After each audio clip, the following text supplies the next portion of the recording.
seja muito bem-vindo ao programa do Conselho Federal da Ordem dos Advogados do Brasil. Veja os destaques de hoje. Ação inovadora. Conselho Federal da OAB lança canal para tratar das prerrogativas dos advogados. Conselheiros federais da Ordem conhecem detalhes da conquista da entidade junto ao Ministério Público. Ministro indicado para ocupar vaga no Supremo Tribunal Federal começa a ser sabatinado no Senado. Exame de ordem revela que o direito penal é o preferido pela maioria dos inscritos. Especialistas analisam o porquê da escolha. E ainda, Conselho Federal da OAB presta homenagem ao jurista José Afonso da Silva. Você vê tudo isso e muito mais a partir de agora. O programa de hoje está só começando.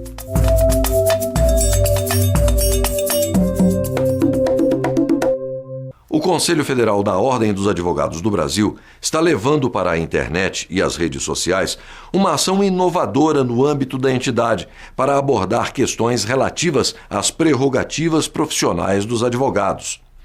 O novo canal de informação e comunicação foi lançado durante sessão plenária da OAB. Agora, os advogados, ministros, professores e até a população pode acessar o canal Prerrogativas. Trata-se de uma ação inovadora na internet e redes sociais para tratar desse direito dos advogados.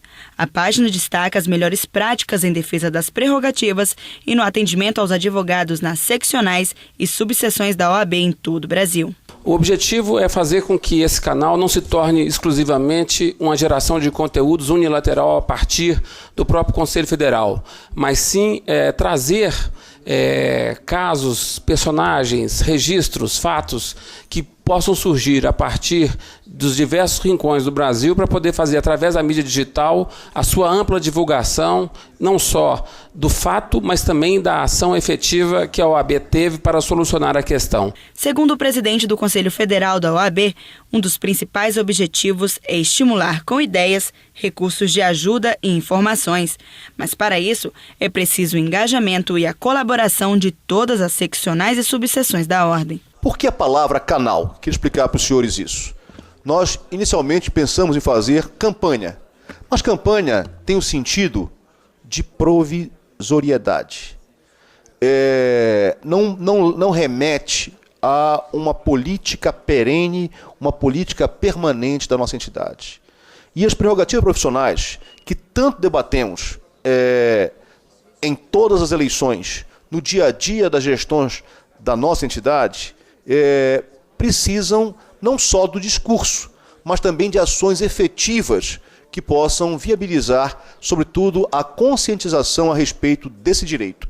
Por isso é que pensamos, então, estabelecer esse canal, que será um canal permanente do Conselho Federal para conversar com a sociedade, para conversar com os segmentos da imprensa, para conversar com o cidadão de modo geral, mas sobretudo com a advocacia, a respeito das prerrogativas. Além disso, segundo Alfir Cavalcante, muitas pessoas não ligadas ao direito ainda confundem prerrogativas com privilégios.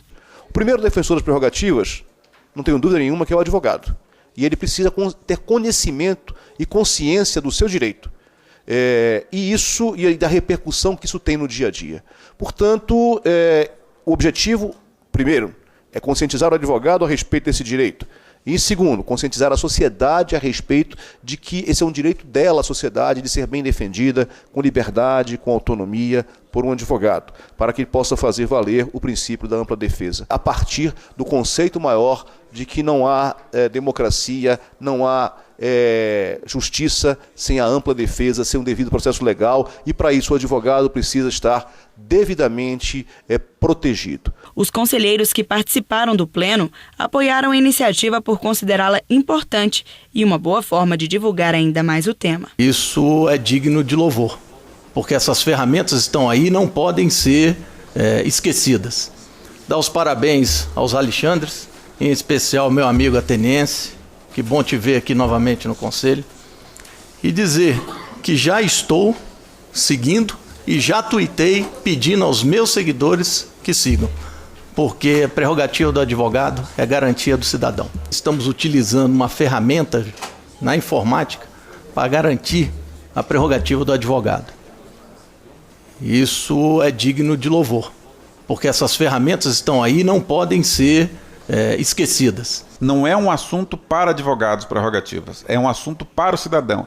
Até o nome, eu acho que a gente fala assim, prerrogativas de advogado, elas não são para nós, elas são para o cidadão, elas não existem para nos atender, mas sim para que possamos bem desempenhar a função para a qual somos contratados, a qual somos confiados, a defesa dos direitos. Vejo em boa hora, já segui como fez a Alemã, já pedi aos meus seguidores, estou fazendo aqui uma campanha já intensa no Twitter e no Facebook, para que todos nós possamos em uma só voz, harmonicamente, fazer valer essa voz e vez do advogado.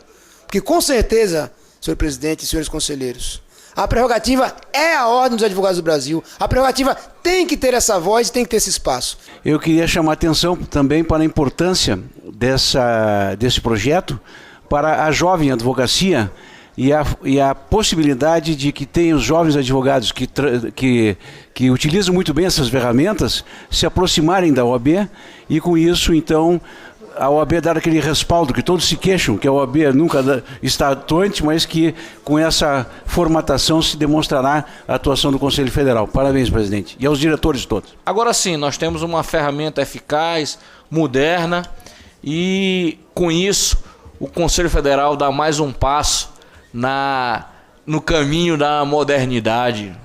Segundo o apresentador da página, diariamente o canal vai trazer depoimentos de ministros, juristas, advogados, professores, representantes de organizações e especialistas que vão ser convidados a abordar diferentes temas sobre prerrogativas, além de notícias sobre o assunto. Sempre houve uma grande preocupação nesse canal, e eu acho que é bom eu fazer uma ressalva desde já, de que o que ele tem de melhor, ou de que ele terá de melhor, são os senhores, são as contribuições de cada um de vocês. Ele hoje, um canal é igual um canal de televisão, ele não é estático, o conteúdo vai mudar todo dia, vai ser enriquecido. Uma das peças principais do canal vão ser depoimentos, então nós vamos colher depoimentos em vídeo ou em texto, de quem não puder dar um depoimento em vídeo. No site mesmo, os senhores vão encontrar as formas de poder contribuir, de poder mandar esses vídeos. A equipe do canal vai trabalhar também ativamente para coletar esses vídeos em todo o Brasil, especialmente de advogados que vivem a questão, de representantes de seccionais, de representantes de comissões e prerrogativas e também de pessoas que têm algo a dizer, algo relevante a dizer sobre o assunto. Para o começo desse canal, a gente trouxe alguns catedráticos, trouxe alguns professores, estamos falando com ministros do Supremo, do STJ, com superintendentes da Polícia Federal, ou seja, estamos tentando fechar o universo das pessoas que têm informações relevantes a contribuir sobre esse assunto. O canal também vai mostrar caminhos para o advogado apresentar reclamações sobre os casos de violações das prerrogativas e onde pedir ajuda e orientação. Na página está disponível uma relação completa de peças processuais. É o começo dessa sessão Defenda-se. Ela já traz um aviso aqui para as pessoas que tiverem ideias para sugerir para o canal ou tiverem outras informações para nos dar. Eu repito, o canal ele não é estático, o canal ele vai ser transformado e ampliado diariamente. A gente vai ter uma sessão também para as ações da OAB, para divulgar as ações da OAB em todo o Brasil, em defesa das prerrogativas profissionais. Então, a gente acredita que é uma ferramenta importante para estimular aí o conhecimento a respeito do assunto, para amparar palestras a respeito do assunto, para quem quiser, na sua seccional, na sua seção, falar sobre o assunto, buscar informações e referências aqui sobre ele. O site pode ser acompanhado pelo Facebook, YouTube, Twitter ou acessar www.prerrogativas.org.br. Os custos são bem pequenos, mas a extensão que isso vai ter para a advocacia brasileira e para o cidadão brasileiro, no sentido de conscientizá-lo a respeito de que a prerrogativa é um direito dele, embora ela seja do advogado, mas é um direito do cidadão, é fundamental a força das mídias sociais, sabe, de que isso pode acontecer em termos de difusão da nossa ideia. E você vai ver depois do intervalo, conselheiros federais da Ordem conhecem detalhes da conquista da entidade junto ao Ministério Público. E veja também, ministro indicado para ocupar vaga no Supremo Tribunal Federal começa a ser sabatinado no Senado. É daqui a pouco, no programa OAB Nacional.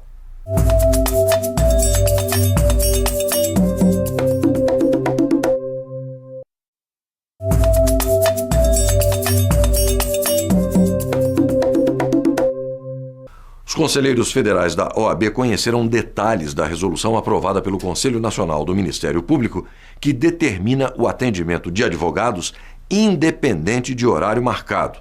Com isso, o dever funcional que deriva das funções essenciais do Ministério Público agora está devidamente explicitado. O Conselho Federal da Ordem dos Advogados do Brasil conheceu, durante a sessão plenária, presidida por Ofir Cavalcante, os termos da resolução editada pelo Conselho Nacional do Ministério Público. Agora, os membros do MP devem atender os advogados sem precisar marcar horário, respeitando apenas a ordem de chegada. A resolução diz, portanto, que deve prestar atendimento ao público. E no caso do advogado, diz também que esse atendimento não depende de horário previamente marcado ou outra condição, observando-se apenas a ordem de chegada, como diz a legislação. Nossa ideia é garantir apenas o gesto físico de se colocar na presença do promotor de justiça, do procurador da República? Não. Eu acho que essa resolução pode ser uma semente de, digamos, abrir a instituição no sentido de estabelecer um modelo dialógico de resolução dos problemas, resolução dos conflitos. Um Ministério Público que, antes de litigar, ouve, que antes de litigar, conversa, que antes de litigar, pondera, propõe, negocia. Essa é a nossa verdadeira intenção de plantar uma semente, de incutir um valor institucional que é o atendimento ao público. Para o relator do caso, conselheiro Fabiano Silveira, a edição é um avanço. A resolução acabou sendo alterada porque os membros do Conselho identificaram que é direito do advogado ser atendido por magistrados, já que representam a sociedade. O Ministério Público é identificado por todos e nós reconhecemos a sua legitimidade como intérprete da sociedade, como aquele que fala pela sociedade. E eu disse, na minha proposta, um tanto provocativamente, quero dizer que quem fala pela sociedade deve falar com a sociedade. Ou seja, o papel de tradutor não prescinde dessa interação, a interpretação. O Ministério Público, intérprete dos anseios da sociedade, significa essencialmente um Ministério Público que interaja com a sociedade e, sobretudo, com aqueles que defendem os interesses das pessoas cujas ações do Ministério Público podem repercutir nas suas esferas de direito. Além de advogados, a resolução pretende aproximar ainda mais a sociedade brasileira, a exemplo da recente criação das ouvidorias e da resolução que trata da realização de audiências públicas. O presidente da OAB afirmou que essa edição foi uma vitória para a categoria, principalmente para os advogados do interior do país. Não se poderia tirar a postura de um promotor aqui do DF pela postura de um promotor no interior do nosso país, nos rincões do Rio Grande do Sul, do meu Pará, de vários estados da federação, que simplesmente se consideram deuses e que tripudiam sobre a advocacia brasileira. O testemunho foi de quem conhece essa realidade. Viajamos com o senhor Rodolfo Geller, enquanto presidente da OAB do Pará, por vários municípios do oeste do Pará e vimos como era esse tratamento. Por isso foi fundamental dar esse testemunho e, de certa forma, isso acabou tendo um certo eco e acabamos por conseguir essa grande vitória. Os detalhes da resolução foram apresentados aos 81 conselheiros federais da OAB, que parabenizaram a iniciativa do Conselho Nacional do Ministério Público. Falo em nome da Comissão Nacional de Defesa das Prerrogativas e Valorização da Advocacia e na condição de presidente em exercício dessa comissão. Não poderia me calar diante de tão significativo avanço no sentido de garantir que advogados sejam recebidos por membros do Ministério Público nos seus respectivos gabinetes. Queira Vossa Excelência, por isso, receber os nossos sinceros agradecimentos. Sem dúvida foi um avanço significativo, notadamente para a advocacia criminal. nesses tempos bicudos em que nós temos vivido o trâmite direto do inquérito entre o gabinete do Ministério Público e vice-versa, fica praticamente impossível o exercício da defesa.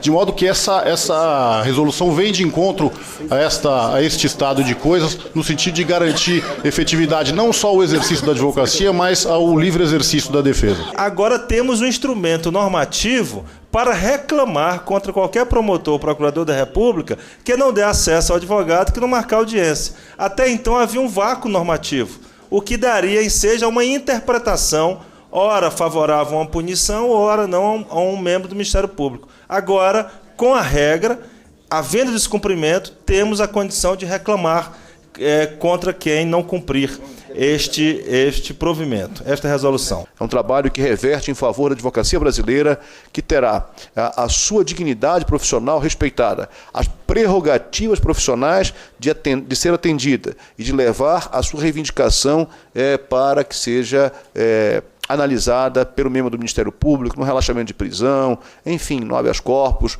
com pedido de liminar, que precise de um parecer imediato do Ministério Público. O indicado pela presidente da República, Dilma Rousseff, para ocupar vaga de ministro no Supremo Tribunal Federal, começou a ser sabatinado pelos senadores. O ministro Teori Zavascki só poderá tomar posse depois de ter o nome aprovado pelo Senado. Antes de abrir para as perguntas dos senadores, Teori Zavascki fez uma apresentação inicial, momento que aproveitou para relatar um pouco da experiência como ministro do STJ. Em seguida, destacou sua contribuição para a criação do Conselho Nacional de Justiça e aproveitou para lembrar pontos importantes do judiciário que ainda precisam ser aperfeiçoados. Um ponto que também considero importante para o ataque a esse problema crônico da morosidade da justiça é o aperfeiçoamento do sistema que nós podemos chamar de sistema do processo coletivo. Nós sabemos que a nossa cultura, o nosso Código de Processo, toda a nossa tradição é uma tradição formada à base de ações individuais. Nós temos que evoluir nesse sentido. Seria importante, no meu entender, criarmos um sistema de julgamento coletivo dos direitos individuais homogêneos, aperfeiçoar o sistema hoje existente, para que as sentenças, nesses casos, tenham um efeito vinculante, inclusive relativamente aos sujeitos titulares de direitos individuais. O que acho que se deve pensar para o futuro é criarmos uma ação, uma espécie de ação ou incidente de controle concentrado da legitimidade de atos normativos infralegais. Por exemplo, de resoluções expedidas por ministérios, autarquias, agências reguladoras, etc. Semelhante ao controle concentrado de constitucionalidade. É importante para o sucesso do Poder Judiciário, para a boa prestação judicial, que nós tenhamos bons juízes. O que significa um bom juiz? Um bom juiz, além de ter os predicados de honorabilidade e de imparcialidade e de conhecimento técnico, um bom juiz deve agregar também a capacidade de ouvir, a capacidade de pesar, a capacidade de decidir com bom senso. A sessão durou aproximadamente 2 horas. 25 senadores se inscreveram para fazer as perguntas. O mensalão esteve entre os temas questionados pelos parlamentares e o ministro falou sobre o assunto. Os juízes não escolhem os processos em que vão atuar. A regra diz que, em princípio, juiz que não ouviu o relatório e não participou dos debates não participa do processo. Não participa do julgamento. Essa é a regra. E parece que essa regra é correta em nome do princípio da ampla defesa, até que as partes têm assegurado o processo. Tem uma ressalva. Salvo se o juiz se der por habilitado. Dar-se por habilitado significa estar em condições de votar imediatamente. Significa dizer que há uma contradição, e Vossa Excelência colocou muito bem, dar-se por habilitado e pedir vista. tribunal decidirá por maioria de votos. Havendo empate de votos no julgamento de recursos, se o presidente do tribunal, Câmara ou Turma, não tiver tomado parte na votação, proferirá o voto de desempate. No caso contrário, prevalecerá a decisão mais favorável ao réu. Se houver empate de 5-5, tendo o presidente votado, vamos supor essa hipótese, a decisão, um 11º voto jamais pode beneficiar o acusado, porque o acusado está beneficiado pelo empate. Um 11º voto só pode prejudicar o acusado. Após o ministro responder às perguntas de apenas 5 senadores, a sessão foi interrompida. A sabatina acabou sendo suspensa por causa do início da ordem do dia no plenário do Senado e só deve ser retomada no mês que vem, depois das eleições. O nome de Teori Zavascki foi indicado pela presidente Dilma Rousseff para ocupar a vaga de César Peluso no Supremo Tribunal Federal. Pelas regras, a nomeação e posse só podem acontecer depois que o ministro passar pela sabatina e ter o nome aprovado pelos senadores em plenário. O presidente da Comissão de Constituição e Justiça do Senado esclareceu que a pausa na sabatina não vai afetar o processo de nomeação do ministro. Eu quero deixar bem claro que não existe pressa em relação a essa matéria. Não houve tempo hábil para a sabatina do ministro, a sessão está suspensa e depende agora do seguimento do plenário do Senado. É claro que nós estamos já na reta final, né, das campanhas eleitorais, e isso vai sacrificar em muito a vinda dos senadores à comissão. Então, como essa matéria é uma matéria que é relevante, sim, mas não é uma matéria que tem pressa, tanto que eu não reconvoquei com data marcada.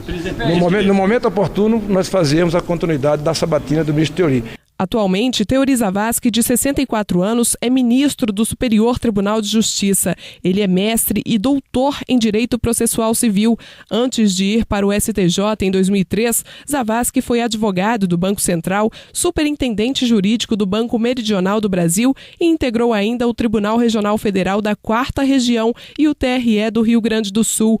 Para o presidente da Ordem dos Advogados do Brasil, Ofir Cavalcante, Zavascki tem todas as condições para ocupar a vaga de ministro da Suprema Corte. O ministro Teori Zavascki é um ministro que tem toda uma vida dedicada à magistratura. Iniciou pela advocacia no TRF da 4ª Região, mas depois disso se dedicou exclusivamente à advocacia e aos estudos do direito. É doutor, é professor da UNB aqui em Brasília, é uma pessoa que efetivamente tem uma condição diferenciada para ser um bom ministro do Supremo Tribunal Federal. Esperamos que ele honre essas expectativas da sociedade, que ele honre esse otimismo que temos em relação ao trabalho dele e que seja um ministro independente, um ministro que julgue de acordo com a sua consciência. E eu tenho certeza que isso vai acontecer porque ele sempre fez assim. Nós vamos fazer uma breve pausa para o intervalo, mas a seguir você confere: exame de ordem revela que o direito penal é o preferido pela maioria dos inscritos. Especialistas analisam o porquê da escolha. É no próximo bloco e você não pode perder. Nós voltamos já.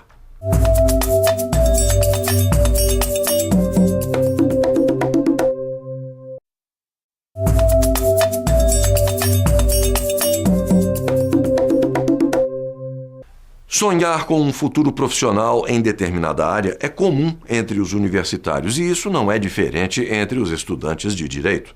Só que o 8º exame de ordem revelou um dado interessante. É que o direito penal foi a opção mais escolhida pela maioria dos inscritos, ou seja, grande parte de quem pretende exercer a advocacia quer atuar na área criminal. Nossa equipe ouviu uma série de especialistas para saber os motivos que normalmente levam os estudantes a escolher trabalhar com o direito penal. Confira na reportagem. Quem nunca se encantou com aquelas cenas de julgamentos em filmes ou sonhou em ser como aqueles advogados vistos no cinema?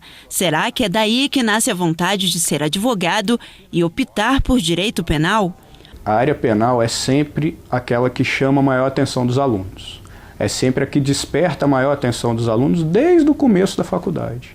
Todo mundo resolve fazer direito por ver um grande julgamento, por ver um julgamento como o Mensalão está tendo agora. é por ouvir falar de histórias, de casos, na grande maioria das vezes voltadas para a área penal. Você nunca ouve falar na história dos grandes julgamentos, ou nos livros que você lê antes de fazer a sua faculdade, ou nos filmes que você assiste sobre casos de direito, em livros, em tudo que se vê fora da faculdade, você nunca vê um caso rumoroso que não seja da área penal. Esses são os casos que ficam famosos. E esses são os casos que chamam a atenção dos alunos. Para o presidente da Comissão Nacional de Educação Jurídica da OAB, esse fascínio que o direito penal desperta nas pessoas é mesmo um dos motivos que levam estudantes a escolherem trabalhar na área. Não é raro se ouvir dizer que os alunos se apaixonam pelo direito penal, casam com o direito civil e posteriormente vão ganhar dinheiro com o direito tributário. Se acredita também que o número de peças e de arrazoados exigidos no exame de ordem talvez possa ser menor do que em outras áreas do conhecimento, o que é um ledo engano. Em outras épocas, a preferência já foi por outras áreas do direito, como, por exemplo, o direito do trabalho.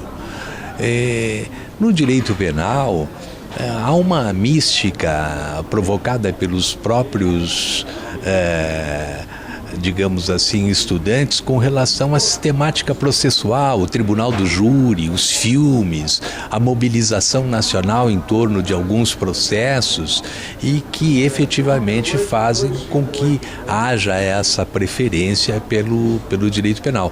Alguns cursos, se aproveitando disso, inclusive têm procurado modificar a matriz curricular desses cursos, trazendo a disciplina do direito penal já para os primeiros semestres, para se aproveitar dessa paixão do estudante pelo direito penal e mantê-los, interessados no curso de direito. O direito penal foi a principal área jurídica escolhida entre os candidatos que se inscreveram no 8º Exame de Ordem Unificado.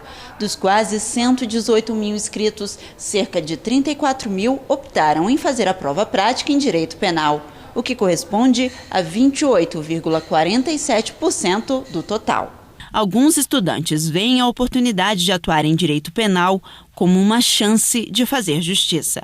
Acho que a gente sempre tenta ir para esse lado para chegar a algo, tentar por justiça, sabe? A gente fala isso como calor, eles sabem que a gente vai perder essa ideia, mas é isso que a gente tem em mente, tentar trazer justiça para essa sociedade. Foi a que mais me identifiquei logo de cara, né?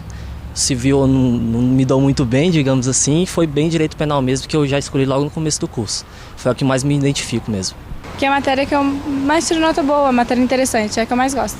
Porque acho que é mais objetivo, tem mais a ver com a nossa realidade social, né? Que a gente, é o que está mais próximo da gente, eu acho. Eu faço um trabalho voluntário num juizado especial, eu acho muito interessante. Acho que é a aplicação no caso concreto mesmo, né? De estar lá, trabalhar, poder fazer alguma diferença, de repente, não sei se justiça, né? Mas poder trabalhar de uma maneira mais enérgica para tentar ajudar de alguma forma a sociedade. Outros foram influenciados por familiares que já atuam na área ou acreditam que o direito penal é o que mais aproxima o direito da sociedade. Meu pai trabalha nessa área, então desde pequeno eu venho vendo isso, então por causa disso eu resolvi optar por essa área. Mas eu acho que fazer justiça talvez seja o que me leva a procurar o direito penal. A gente convive muito, né? A gente sempre vê muita notícia, sempre vê algum acontecimento que tem grande repercussão, assim, eu tenho uma afinidade. Meu pai é delegado, então essa é uma área que eu sempre tive mais afinidade, assim, eu acho uma área bacana. De acordo com este advogado que trabalha há 12 anos com direito penal, o mercado para quem pretende atuar na área está em crescimento. Nós temos hoje, dentro da área penal, ramos voltados para os crimes contra o consumidor, crimes ambientais, crimes econômicos, crimes praticados pela internet, crimes entorpecentes, além daqueles crimes tradicionais que já são conhecidos e que sempre se falou na área penal aí há 10, 20 anos atrás. Quer dizer, é um mercado que tem inflado.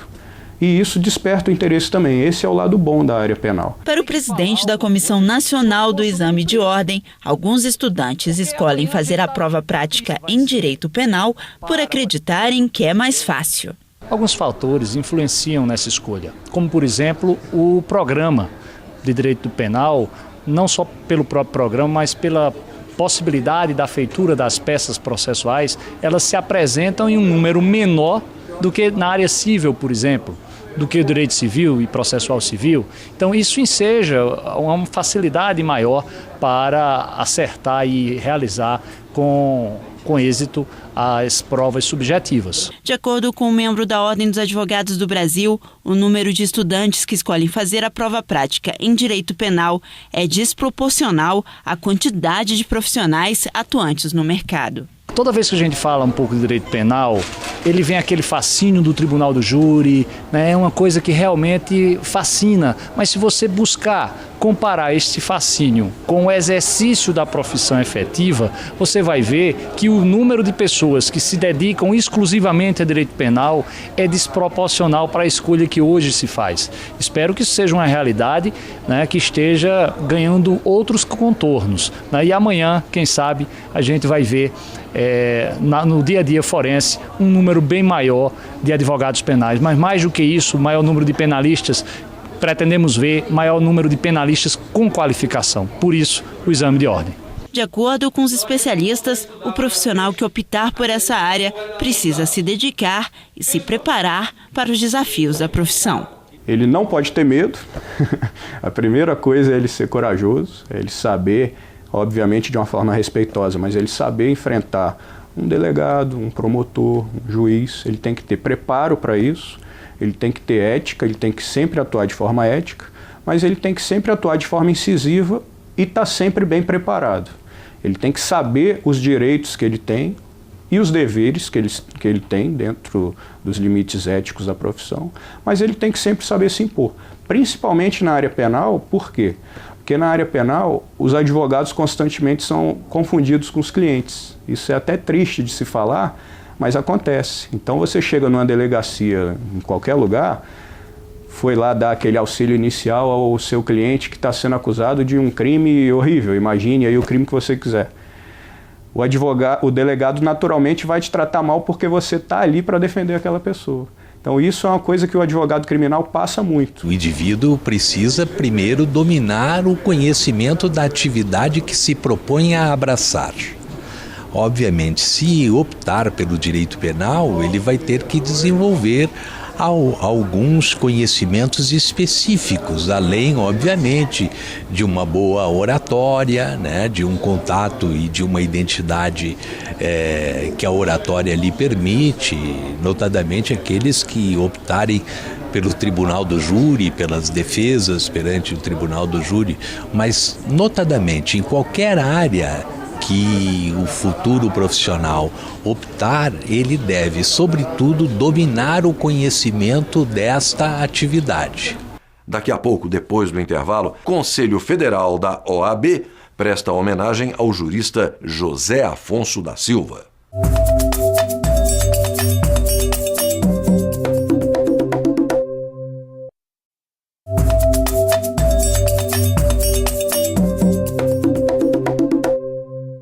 A biografia e o retrato do jurista José Afonso da Silva agora fazem parte da galeria de agraciados com a medalha Rui Barbosa, a mais alta condecoração da Ordem dos Advogados do Brasil.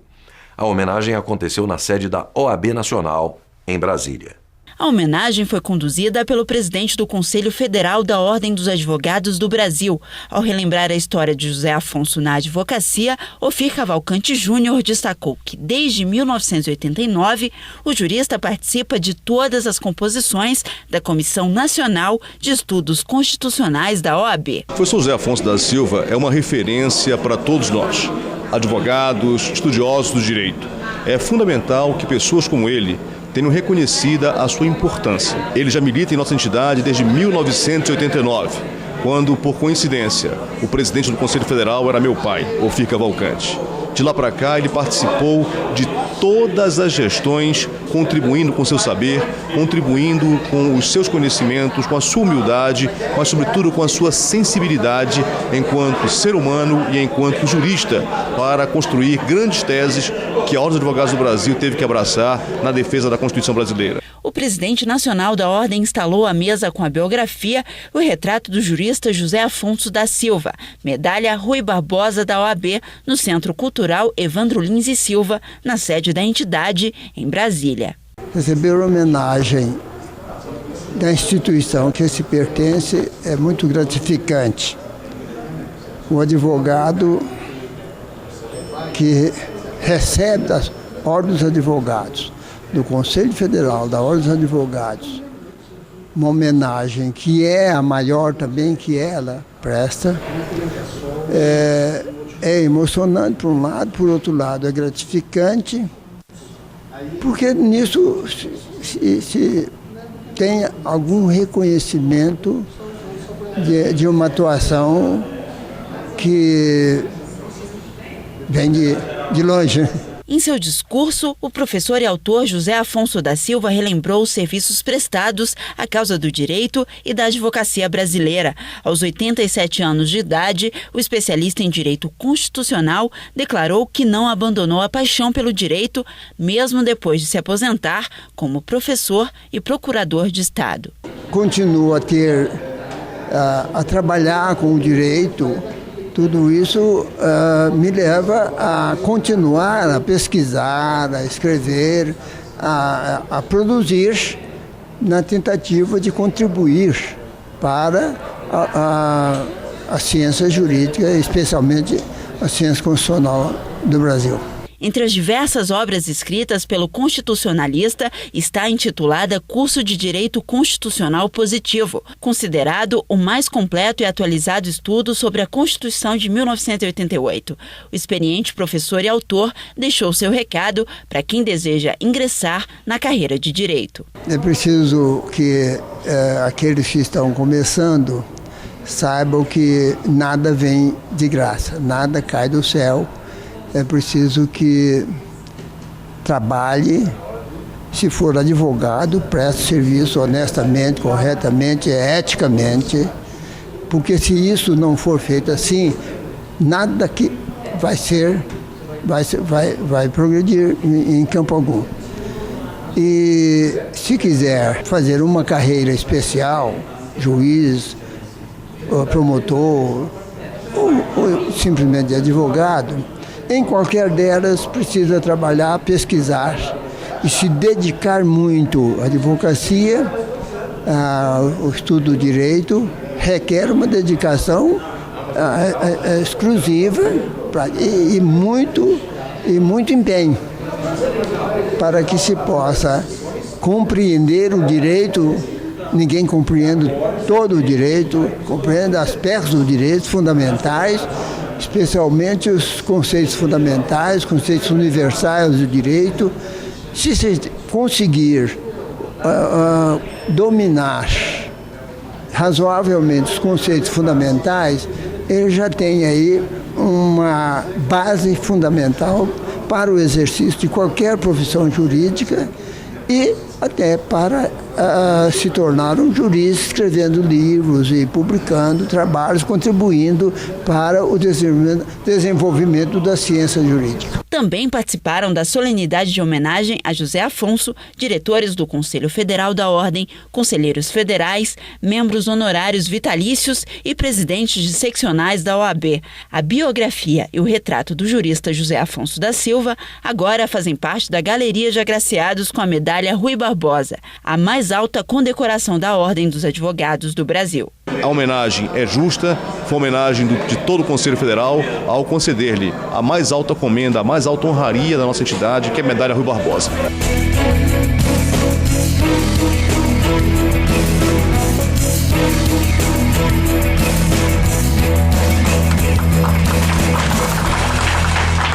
E hoje nós ficamos por aqui, mas na semana que vem estaremos de volta com mais um programa OAB Nacional. Um abraço a todos e até o nosso próximo encontro.